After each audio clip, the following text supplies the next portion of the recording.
નમસ્કાર દર્શક મિત્રો, ફોકલ પોઈન્ટ બાય અજય ઉમટમાં આજે આપણે ચર્ચા કરીશું કે સંસદનું ચોમાસું સત્ર સમાપ્ત થયું એ સાથે જ ભારતીય જનતા પાર્ટીની નવી કેન્દ્રીય ટીમ જે છે એની જાહેરાત કરી દેવામાં આવી છે. ટૂંકમાં ભાજપના નવા વરાયેલા નવા ચૂંટાયેલા રાષ્ટ્રીય અધ્યક્ષ નીતિન નબીને પોતાની નવી ટીમની જાહેરાત કરી દીધી છે અને આ નવી ટીમની જાહેરાતની સાથે એક એવો સંકેત સાંપડી રહ્યો છે કે હવે વડાપ્રધાન નરેન્દ્ર મોદી પોતાની કેબિનેટમાં પણ થોડુંક પરિવર્તન પણ કરશે, નવા ચહેરાઓને પણ સમાવિષ્ટ કરશે અને કેટલાક ચહેરાઓ જે છે એને પડતા પણ મૂકવામાં આવશે અને કદાચ કેબિનેટમાં ગંજીપો પણ છીપાય. એનો અર્થ એ કે ખાતાઓની ફેરવહેંચણી થાય એવી સંભાવના પણ નકારી શકાતી નથી.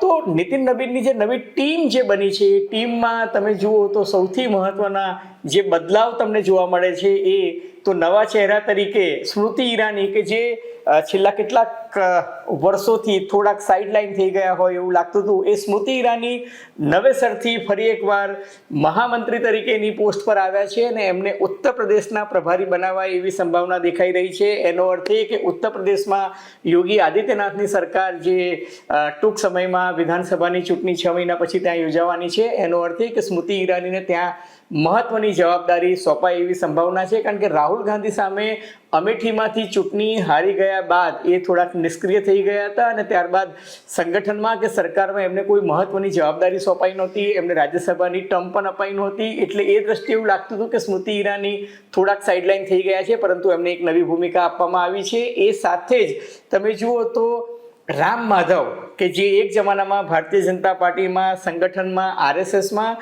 અને ભાજપમાં બંનેમાં એક મોટું માથું ગણાતા હતા, એ રામ માધવ જે છે એમને ફરી પાછા સક્રિય કરવામાં આવ્યા છે. રામ માધવને રાષ્ટ્રીય ઉપાધ્યક્ષ તરીકેની જવાબદારી સોંપવામાં આવી છે અને કદાચ એવું લાગે છે કે એમને પણ બહુ જ મહત્વની જવાબદારી જે આવનારા દિવસોમાં સોંપવામાં આવશે. ટૂંકમાં આ જે નવી ટીમ બનાવી છે એના પરથી લાગે છે કે ભારતીય જનતા પાર્ટીએ પોતાનું મિશન 2029 નક્કી કરી નાખ્યું છે અને તમે જુઓ તો આ જે નવી ટીમ જે છે એમાં કુલ જે ટોપ 25 પોઝિશન જે છે 25માંથી 12 નામો હું જોતો હતો તો એ 12 નામો જે છે મહિલાઓ છે. દાખલા તરીકે વસુંધરા રાજે તો એ રાજસ્થાનના પૂર્વ મુખ્યમંત્રી રહી ચૂક્યા છે, 3 ટર્મ સુધી મુખ્યમંત્રી રહી ચૂક્યા છે. એટલું જ નહીં, ભારતીય જનતા પાર્ટીના રાષ્ટ્રીય ઉપાધ્યક્ષ હતા તો એમને એ પોઝિશન પર ચાલુ રાખવામાં આવ્યા છે.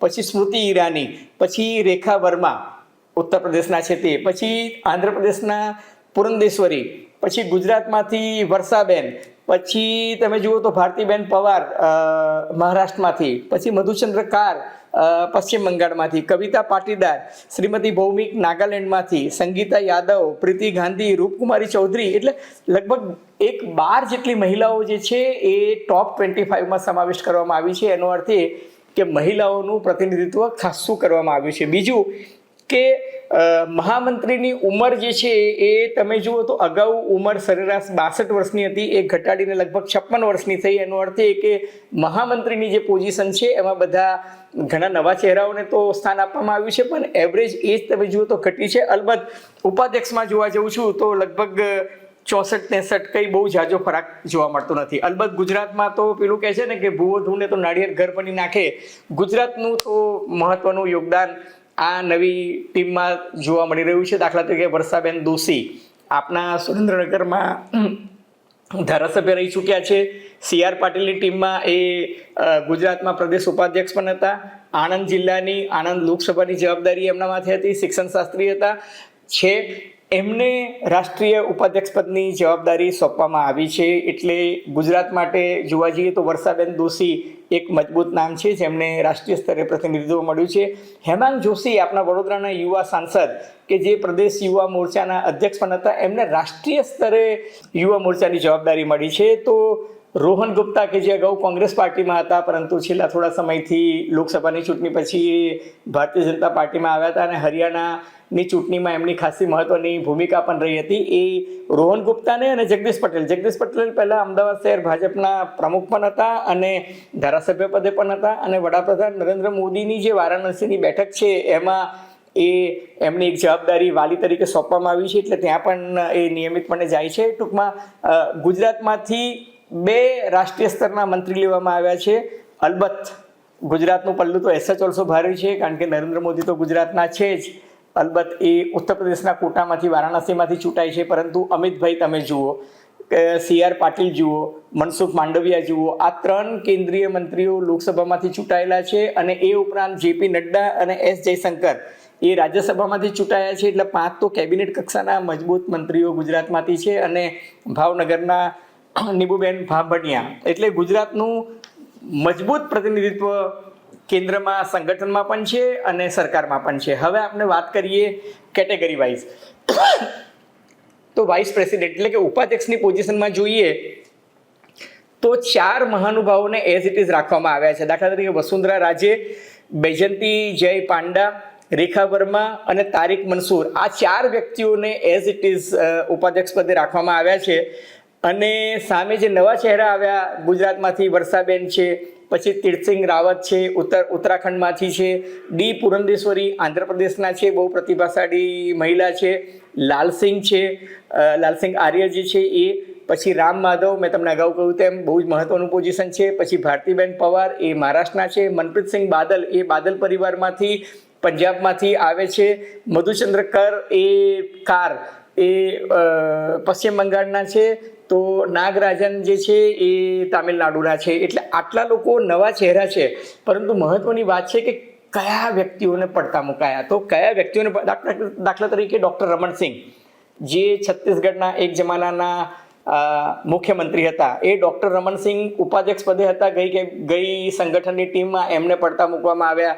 રઘુવર દાસને પડતા મૂકવામાં આવ્યા, સુદાનસિંહને પડતા મૂકવામાં આવ્યા, સરોજ પાંડેને પડતા મૂકવામાં આવ્યા, DK અરુણાને પડતા મૂકવામાં આવ્યા, M ચુલાઉને પડતા મૂકવામાં આવ્યા, અબ્દુલ્લા કુટ્ટી જે માઇનોરિટીમાં હતા એમને પડતા મૂકવામાં આવ્યા, લક્ષ્મીકાંત વાજપેયી અને લતા ઉસેન્ડી, આટલા મહાનુભાવોને પડતા મૂકવામાં આવ્યા છે. એટલે એક બહુ જ મોટો ચેન્જ છે. મહામંત્રીમાં તમે જુઓ તો સંગઠનમાં એક બહુ જ મોટી જવાબદારી, જે અગાઉ BL સંતોષ હતા, એમને સંગઠનની જવાબદારી, એમને એ સંગઠનની જવાબદારી જે છે એ ચાલુ રાખી છે. ટૂંકમાં સંઘ પરિવાર અને ભારતીય જનતા પાર્ટી વચ્ચે જે સંકલનથી માંડીને સંગઠનના મુખ્ય કરતા હતા, સમાહર્તા તરીકે BL સંતોષ, કે જે વડાપ્રધાન નરેન્દ્ર મોદી અને અમિતભાઈ બંનેના બહુ જ કરીબી મનાય છે, એમની જવાબદારીમાં ચાલુ રાખ્યા છે. એ ઉપરાંત બીજા 2 મહામંત્રી, દાખલા તરીકે વિનોદ તાવડે અને સુનિલ બંસલ જે છે, એમને ચાલુ રાખવામાં આવ્યા છે સંગઠનના મહામંત્રી તરીકે. પરંતુ અપસેટ તમે જુઓ તો કૈલાસ વિજય વર્ગીય જે મધ્યપ્રદેશનું એક મોટું માથું ગણાય છે, એમને, અરુણ સિંહને, દુષ્યંત કુમાર ગૌતમને, તરુણ ચુગને, જય માંડીને અને રાધા મોહનદાસ અગ્રવાલ, આટલા મહાનુભાવોને પડતા મૂકવામાં આવ્યા છે. અને એમની જગ્યાએ જે નવા ચહેરાઓ લેવામાં આવ્યા છે એ બિપ્લબ દેબ છે, સ્મૃતિ ઈરાની છે, સતીશ પુનિયા છે, ગજેન્દ્ર પટેલ છે, હરીશ દ્વિવેદી છે અને સંજય ભાટિયા છે. અને આ બધા જ મહાનુભાવો સંગઠન અને સરકારમાં મહત્વની જવાબદારીઓ નિભાવી ચૂકેલા છે. હવે મીડિયામાં એક બહુ જ મોટો પરિવર્તન આવ્યું છે. દાખલા તરીકે મીડિયાની વાત કરીએ તો અનિલ બલુની, કે જે રાષ્ટ્રીય સ્તરે ભારતીય જનતા પાર્ટીના મીડિયા કોઓર્ડિનેટર હતા, એમણે એમની પોઝિશન પર ચાલુ રાખ્યા છે. પરંતુ એમની સાથે એમની ટીમમાં 3 મહાનુભાવોને લેવામાં આવ્યા છે અને 3ને પડતા મૂકવામાં આવ્યા છે. દાખલા તરીકે આશીષ ઉષા અગ્રવાલ, પ્રદીપ ભંડારી, કે જે પહેલા અગાઉ પત્રકાર પણ હતા અને પછી સેફોલોજીસ્ટ તરીકે ભારતીય જનતા પાર્ટીની ટીમને મદદ કરી રહ્યા હતા, અને સિદ્ધાર્થ યાદવ, આ 3ને લીધા છે. એનો અર્થ એ થયો કે અનિલ બલુની, કે જેના માટે એવું કહેવાતું હતું કે રાજ્યસભાના સભ્ય તરીકે છે, એટલે શક્ય છે કે મોદી સાહેબ એમને કેબિનેટમાં લેશે, તો એ શક્યતા હવે નહીવત થઈ ગઈ છે. અને બીજું કે એ આવી મહત્વકાંક્ષી હતા કે એમને કદાચ ઉત્તરાખંડના મુખ્યમંત્રી બનાવાય, તો એના પર ચેકડી વાગી ગઈ છે. સિમિલરલી પિયુષ ગોયલ, એમને ખજાનચીની જવાબદારી સોંપવામાં આવી છે રાજેશ અગ્રવાલ પાસેથી. એ બહુ જ મોટી જવાબદારી લઈ અને પિયુષ ગોયલને આપવામાં આવી છે. હવે પિયુષ ગોયલ અત્યારે વાણિજ્ય મંત્રી છે, એટલે કોમર્સ મિનિસ્ટર કે જે અત્યારે અમેરિકા સાથે આટલું બધું નેગોશિએશન કરતા હોય, એમને જો વાણિજ્ય મંત્રી પદેથી ખજાનચીની જવાબદારી આપે, તો એનો અર્થ એ થયો કે કદાચ એક વ્યક્તિ એક હોદ્દાના નિયમની રૂએ કદાચ પ્રધાનમંત્રી જ્યારે પોતાનો ગંજીપો ચીપશે, ત્યારે કદાચ એમને સંગઠનમાં રાખવામાં આવશે અને કેબિનેટમાંથી પડતા પણ મૂકવામાં આવે. અલબત્ત આ બધી શક્યતાઓ છે.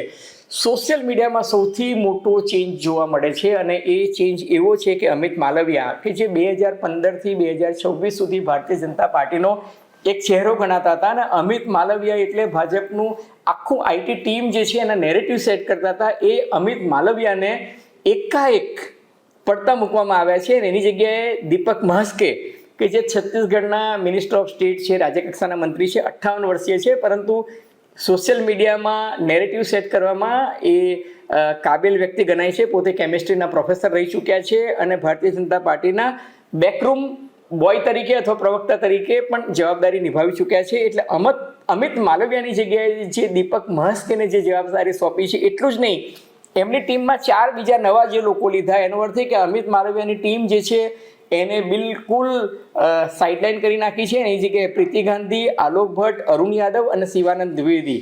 એવું કહેવાય છે કે જૈનજી આંદોલન જે થયું એ આંદોલન બાદ ભારતીય જનતા પાર્ટીની આઈટી ટીમ નબળી પડી રહી હોવાના ફીડબેક મળી રહ્યા હતા. એટલે એ સંદર્ભમાં કદાચ આ બહુ જ મહત્વનું પરિવર્તન જે છે એ કર્યું હોય એવું લાગે છે. સંબિત પાત્રા આશાવાદી હતા કે એમને કોઈ બહુ મોટી જવાબદારી સોંપાશે, પણ સંબિત પાત્રાને જવાબદારી તો સોંપાઈ છે, પણ એમને પૂર્વોત્તર રાજ્યોના જવાબદાર એટલે પ્રભારી તરીકે સોંપવામાં આવી છે. હવે યુવા મોરચામાં બેંગ્લોરના તેજ તર્રાર, તેજસ્વી સૂર્યા કે જે રાષ્ટ્રીય સ્તરે ટીવી ચેનલમાં, સોશિયલ મીડિયામાં બધે છવાયેલા હતા, એમને હટાવીને એમની જગ્યાએ ગુજરાતના આપણા વડોદરાના યુવા સાંસદ હેમાંગ જોશીને તક આપવામાં આવી છે. આ પણ એક બહુ જ મોટું પરિવર્તન છે.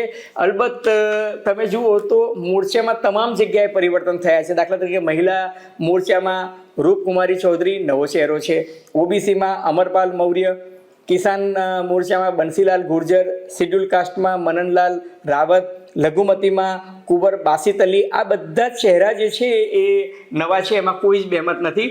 પણ કુલ મિલા કે જો આખી જ વસ્તુને એનાલિસિસ કરો તો 3 વસ્તુઓ સ્પષ્ટ મળે છે. એક કે ભારતીય જનતા પાર્ટી 2029ની તૈયારી ભાજપે નીતિન નબીનના નેતૃત્વમાં સંગઠનની દૃષ્ટિએ શરૂ કરી દીધી છે. બીજું કે વડાપ્રધાન નરેન્દ્ર મોદી ટૂંક સમયમાં પોતાની કેબિનેટનો ગંજીપો છીપશે, ચહેરા બદલશે એવું હવે દેખાઈ રહ્યું છે. આ સંકેત એના પરથી આવી રહ્યો છે. ત્રીજું કે સોશિયલ મીડિયામાં નેરેટિવ સેટ કરવા માટે ભારતીય જનતા પાર્ટી જે છે હવે એડી ચોટીનું જોર લગાવશે. ચોથું, સ્મૃતિ ઈરાનીનું જે આગમન જે છે એ દર્શાવે છે કે ઉત્તર પ્રદેશમાં હવે પ્રિયંકા ગાંધી, રાહુલ ગાંધી, સોનિયા ગાંધી માટે થોડોક પડકારજનક દેખાવ સ્મૃતિ ઈરાનીનો રહેશે. રાષ્ટ્રીય મીડિયામાં પણ એ કદાચ છવાયેલા રહેશે.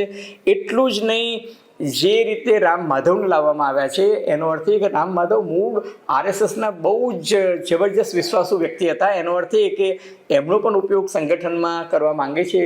એટલે ભારતીય જનતા પાર્ટીએ આવનારા જે 3 વર્ષ છે એમાં પોતાની સંગઠનની તાકાતનો ઉપયોગ કરીને સરકારમાં પુનઃ 2029માં ચૂંટણી જીતવા માટેના પ્રયત્નો આદરી દીધા છે. અલબત્ત આગે દેખો હોતા હૈ ક્યા, પ્રધાનમંડળનું વિસ્તરણ ક્યારે થશે, ભારતીય જનતા પાર્ટી વિશે આગાહી કરવાનું કામ કપરું જ નહીં અશક્ય છે, કારણ કે આ પાર્ટીમાં ગમે તે થઈ શકે છે. નીતિન નબીન ભારતીય જનતા પાર્ટીના રાષ્ટ્રીય અધ્યક્ષ બની શકશે એવું કોઈને કલ્પના નહોતી. આ પરિવર્તન પણ જે આજે આવ્યા છે એ બહુ સરળ અને સહજ દેખાતા નથી, પણ ભાજપની જે રાષ્ટ્રીય શીર્ષ નેતૃત્વ જે છે એમના પોતાના અલગ અલગ ગણતરી હોય છે, આકલન હોય છે, એના આધારે આ થયું છે. તમારને શું લાગે છે ભારતીય જનતા પાર્ટીની નવી ટીમ જે છે એનું પરફોર્મન્સ કેવું રહેશે? તમારું ઓબ્ઝર્વેશન, અવલોકન, અનુમાન, ટીકા ટિપ્પણી અમને ગમશે. ધન્યવાદ, ખૂબ ખૂબ આભાર.